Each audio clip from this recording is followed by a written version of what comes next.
एकूण जर बघितलं तर कपिल सिब्बल वारंवार निवडणूक आयोगाच्या निर्णय आणि त्यांनी जे काय भेस पकडून जे कायद्याचा आधार त्यांच्या सोयीनं काढला याच्यावर वारंवार फोकस करताना आपल्याला पाहायला मिळत आहे. नाही त्याच्यामध्ये त्यांनी पहिल्यांदा त्या ठिकाणी स्पष्टी करताना म्हटलं होतं की केंद्रीय निवडणूक आयोगाचा निर्णय जो आहे नियमबाह्य आहे आणि हा या ठिकाणी अन्यायकारक आहे आणि एखाद्या गटाला फेवर करणार आहे अशा पद्धतीचं गंभीर स्टेटमेंट जे आहे ते या ठिकाणी कपिल सिब्बलांनी केलं होतं. आणि सगळ्यात महत्त्वाचं म्हणजे हाच मुद्दा येतो आहे, जर तुम्ही एक घटना जी आहे ती नियमबाह्य आहे म्हणताय, ती असंविधानिक आहे, तर मग त्याच घटनेचा आधार घेऊन तुम्ही दुसऱ्यांना या ठिकाणी बेनिफिट कसा काय देऊ शकता? अशा सगळ्या गोष्टी मांडत असताना या ठिकाणी कपिल सिब्बलांनी काल असेल परवा असेल जे या ठिकाणी युपी मधला जो एक केस होते स्वामी प्रसाद मौर्य आणि याच्या राणाच्या संदर्भातली, तर त्या संदर्भातला ही एक 2007च्या केसचा दाखला दिला आणि त्याच अनुषंगानं कपिल सिब्बल बोलत असताना बाकीचे जे सगळे रेफरन्सेस आहेत म्हणजे विधिमंडळातली फूट म्हणजे राजकीय पक्षातली उभी फूट नाही हे वारंवार पटवून देण्याचा प्रयत्न करत आहेत. दुसरं सगळ्यात महत्त्वाचं जे मुद्दे मांडत आहेत की या ठिकाणी जी पक्ष संघटना आहे, पक्ष संघटनेमधले वारंवार झालेले बदल असतील, पक्ष संघटनेचं मुख्य कार्यालय असेल, पक्ष संघटनेचा पत्ता असेल किंवा एकूणच निवडणूक प्रक्रिया आहे त्या संदर्भातले वारंवार अपडेट जे आहे ते निवडणूक आयोगाला देण्यात आले, परंतु निवडणूक आयोगानं ते या ठिकाणी जाणीवपूर्वक या सगळ्याकडे दुर्लक्ष केल्याचंही या ठिकाणी आरोप कपिल सिब्बल यांनी केलेला आहे. गोविंद म्हणजे पहिल्या दिवसापासून जो युक्तिवाद करतायत कपिल सिब्बल त्यामध्ये वारंवार हाच उल्लेख होताना दिसतोय की निवडणूक आयोगानं जे आपल्याला पाहिजे ते घेतलं, आपल्याला नको ते घेऊन बाजूला ठेवलं, जी कागदपत्र दिली ती आपल्या सोयीची आहे तेवढीच बघितली, आपल्या सोयीची नाही ती बाजूला ठेवली. यानंतर जाणार कृष्णात पाटील. कृष्णात आपण बघतोय कपिल सिब्बलांनी आता ताजा युक्तिवाद करताना असं म्हटलेलं आहे की निवडणूक आयोगानं काय केलं, पक्ष आणि चिन्ह एकनाथ शिंदेंना दिलं आपल्या सोयीनुसार निर्णय लावून आणि आमच्याच पक्षातून आमची हकालपट्टी झाली असं म्हणायचं का? असा मुद्दा कपिल सिब्बल यांनी उपस्थित केलेला आहे. म्हणजे जे पक्षप्रमुख होते त्यांचीच हकालपट्टी झाली आहे का असा एक मुद्दा उपस्थित केलाय कपिल सिब्बलांनी. कृष्णात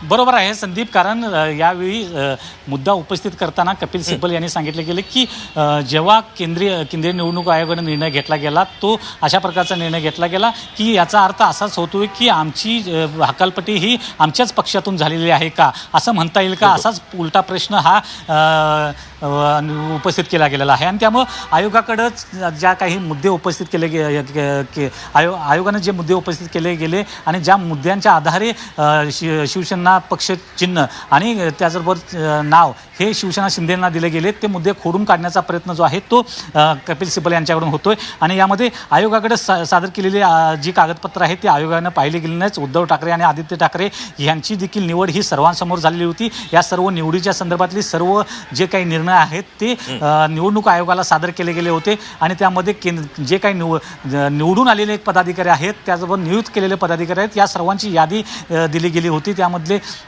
अगदी पूर्वीच्या काळामध्ये कशा पद्धतीनं मनोहर जोशी, सुभाष जोशी यांच्या देखील कशा प्रकारे निवड झाली होते यास देखील त्याचा दाखला दिलेला आहे. आयोग म्हणतं सर्व उपनेते नियुक्त केले मात्र ते निवडून आले आहेत का अशा प्रकारचं देखील आयोग म्हटलं गेलेलं आहे. आणि आयोगाकडून जे काही जे काही मागितलं गेलं असतं तर त्यावेळी नक्कीच दिलं गेलं असतं. आणि आमची राष्ट्रीय कार्यकारिणी ही लोकशाही मार्गाने नियुक्त झाल्याचं कपिल सिब्बल हे आता स्पष्ट करत आहेत. आणि कार्यकारिणीची बैठक आणि कार्यकारिणीचे सदस्य जे आहेत ते लोकशाही मार्गाने निवडून आलेले आहेत आणि लोकशाही मार्गाने ते नियुक्त झालेले आहे आणि त्याची बनलेले आहे. आणि त्या संदर्भातले सर्व पेपर्स हे केंद्रीय निवडणूक आयोगाकडे दिलं गेलेलं आहे. त्यामुळं जे काही उपनेते निवडले गेले, काही निवडून आले, काही नियुक्त केले गेले हे लोकशाहीला धरूनच आहे अशा प्रकारे त्यांनी उपस्थित केलेलं आहे. त्यामुळं आतापर्यंत आजच्या युक्तिवादामध्ये खास करून कपिल सिब्बल यांचे जे मुद्दे उपस्थित केले गेले आहेत ते 2018 मधली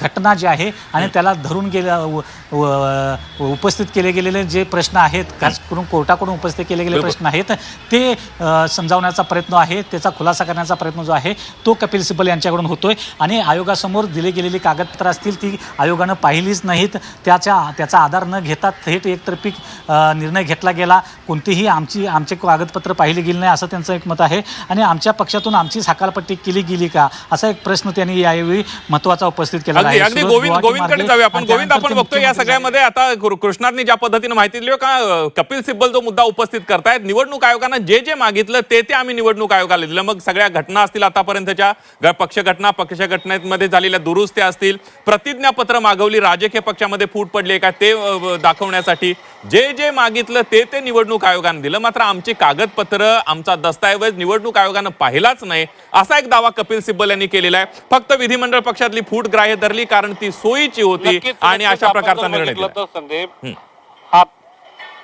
बिलकुल बोला. नक्कीच आत्ताचा जो सगळ्यात मोठा आणि गंभीर आरोप म्हणावा लागेल, कारण का केंद्रीय निवडणूक आयोगानं आमची कागदपत्रच तपासली नाहीयेत आणि त्यामुळं त्यांनी जो निर्णय दिला तो बायस पद्धतीने दिला आणि त्यांनी डोक्यात ठरवून यांना न्याय द्यायचा आहे किंवा यांच्या बाजूने निर्णय द्यायचा आहे अशीच भूमिका केंद्रीय निवडणूक आयोगाने घेतली. अशा पद्धतीचा दावा, अशा पद्धतीचा युक्तिवाद जो आहे तो कपिल सिब्बल या ठिकाणी सर्वोच्च न्यायालयात करताना पाहायला मिळत आहेत. म्हणजे एकूणच सगळा जो प्रश्न या ठिकाणी उपस्थित केले जात आहेत की ज्या वेळेला 2018ला काही घटनेत बदल करण्यात आले, नेते उपनेते यांच्यामध्ये बदल करण्यात आले किंवा या ठिकाणी संसदीय विधिमंडळामध्ये जे विधान परिषदेवर काही आमदार निवडून गेले किंवा बाकीचे काही संघटनात्मक बदल झाले, तर याबाबतची कुठलीही माहिती तुम्ही दिली नाही असा ज्यावेळेला प्रतिप्रश्न करण्यात आला त्यावेळेला आम्ही या संदर्भातली सगळी कागदपत्र दिलेली आहेत आणि विशेष म्हणजे त्या कागदपत्रावर निवडणूक आयोगांचे स्टॅम्प आहेत, त्यांच्या पोचपावत्या आहेत आणि त्याही आपण पाहाव्यात अशा पद्धतीची ही माननीय न्यायमूर्ती या ठिकाणी कपिल सिब्बल जे आहे त्यांनी विनंती केल्याचं पाहायला मिळतं आहे. परंतु न्यायमूर्ती आपण ही कागदपत्र पाहावी, परंतु केंद्रीय निवडणूक आयोगाने मात्र आमची कागदपत्र नीटपणे पाहिली नाहीत असं सुद्धा ठासून या ठिकाणी कपिल सिब्बल सांगता आहेत. एकूणच कपिल सिब्बल जे आहेत आपल्या युक्तिवादामध्ये केंद्रीय निवडणूक आयोगाला घेरताना पाहायला मिळत आहेत. केंद्रीय निवडणूक आयोगानं बायसपणे काम केलं अशाही पद्धतीचे आरोप करताना पाहायला मिळत आहेत. आणि सगळ्यात महत्त्वाचं म्हणजे एकूणच सगळा जो पेच प्रसंग घटनेवर येऊन थांबलेला आहे की घटना अयोग्य की अयोग्य आणि मग केंद्रीय निवडणूक आयोगानं जो निर्णय दिला, ज्या मूळ गोष्टीवर निर्णय दिला की बाबा उद्धव ठाकरेंची जी घटना होती ती या ठिकाणी असंविधानिक होती आणि त्यामुळे त्यांनी कुठल्याही पद्धतीच्या अपडेट जे आहेत त्या केंद्रीय निवडणूक आयोगाला कळवल्या नव्हत्या. तर त्यावर बोलताना कपिल सिब्बल युक्तिवाद करताना म्हणतात तुमच्या सगळ्या गोष्टी आम्ही मान्य करतो, तुमचे सगळे दावे आम्ही मान्य करतो, परंतु या संदर्भात निवडणूक आयोगाने आम्हाला का कळवलं नाहीये, आता का जागा आली. आणि दुसरा सगळ्यात महत्वाचा प्रश्न, आमच्या जर घटना असंविधानिक आहे ती कायद्याला धरून नाही तर मग त्याचाच आधार घेऊन तुम्ही एकनाथ शिंदेंना मुख्य नेतेपद कशाच्या आधारावर बाहेर केलं, त्यांना या ठिकाणी बाकीची लाभाची पदं कशाच्या आधारावर दिली आणि मग ती सगळी जी लाभाची पदं जी त्यांनी भोगलेली आहेत ती सुद्धा या ठिकाणी रद्द होतात, ते सुद्धा कारवाईस पात्र होतात. अशाही पद्धतीची भूमिका जी आहे ते कपिल सिब्बल मांडताना पाहायला मिळत आहेत.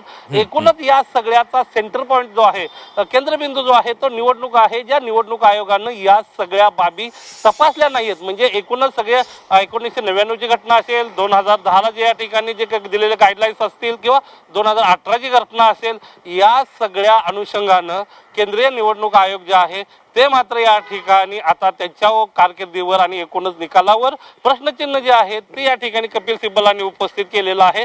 आणि काही व्हॅलिड मुद्दे म्हणजे जे सर्वसामान्य माणसांना अपील होतील, शिवसैनिकांच्या मनात घर करतील असे काही प्रश्न जे आहेत ते कपिल सिब्बल या ठिकाणी उपस्थित करत आहेत. आणि त्यामुळं कुठेतरी कपिल सिब्बल जे आहेत शिवसेनेच्या सगळं कार्यकर्ते असतील किंवा शिवसैनिकांना हे सगळे जे आहेत तर आपल्या या सुनावणीच्या दरम्यान काही अंशी उभारी देत आहेत असं म्हणायला वावगं ठरणार नाही. निकाल काय येईल माहित नाही, परंतु आत्ताची जी आर्ग्युमेंट आहे ती मात्र शिवसैनिक असतील किंवा शिवसेनेचे नेते असतील त्यांना उभारी देणारे आहे. आणि सगळ्यात महत्वाचं म्हणजे या अनुषंगानं हे सगळे आर्ग्युमेंट संपल्यानंतर केंद्रीय निवडणूक आयोग असेल किंवा शिंदे गटाचे जे वकील आहेत हे सगळं बाजू जे आहेत याचं खंडन कसं करतात हे पाहावं लागणार आहे. परंतु यातली सगळ्यात महत्वाची गोष्ट 5 ते 6 सरन्यायाधीश होऊन गेले परंतु अंतिम सुनावणी होऊ शकली नाही, अंतिम निकाल येऊ शकला नाही. आणि सातत्याने ही सुरू असलेली जी सुनावणी आहे त्यामुळे कुठेतरी यातला अंतिम निर्णय येईल हा एक आशावाद जो आहे तो सर्वसामान्य असतील, राजकीय नेते असतील यांच्यामध्ये असल्याचं पाहायला मिळतं आहे. आणि कोर्टरूम मध्ये जे आहे ते जोरदार आर्ग्युमेंट सुरू आहे. कपिल सिब्बल जे आहे ते हिरेरीने या ठिकाणी उद्धव ठाकरे गटाची बाजू मांडताना हे आपल्याला पाहायला मिळत आहे.